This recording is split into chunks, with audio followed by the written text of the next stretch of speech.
When you're working with puppets like these dogs, it takes a lot of experience to know how to really bring a face to life. Even if you have the best sets and the best puppets and you're all ready to go, the animator is really the one who has to go behind a black curtain and turn the scene into something that has life and has emotion and has vitality.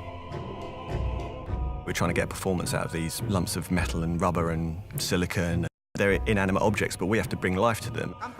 I feel like I'm sculpting the performance. It's what kids do when they're playing. I do think of it like moving sculpture, really, you know? We talked about at a very early stage in the production how the dogs and the humans would actually move and behave. My process is just to sit and watch the animatic. Stop licking your wound! From the timings and the atmosphere, what Wes is looking for. It's working with those rhythms within the film. We've got an amazing cast on this production. The animation comes out of that. You get their personality coming out in the style of the dog. We're listening, Owl. Tell us your message. The voice gets recorded ahead of time. Why?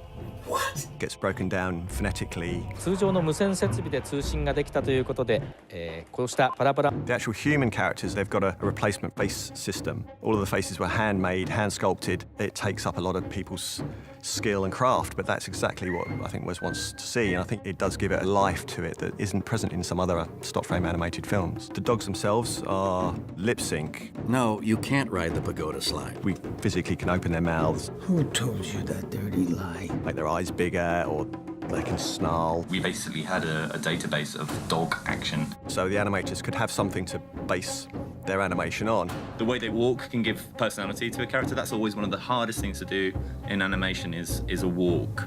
Working with Wes, we started doing LAVs, which are live action videos. He would suggest ideas for movement or gestures or an emotional state that the characters would need to be doing within their performance.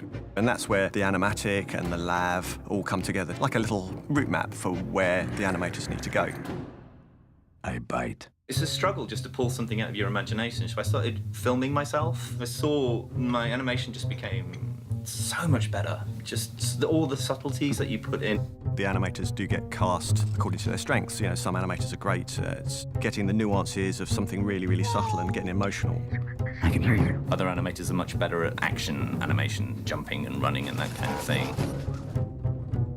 This one has a lot of characters. Once all the dogs explode, the clouds will start to dissipate, and then everything will speed up. Some people are really good at comedy and timing within comedy. That's a very hard thing to do. You make me sick.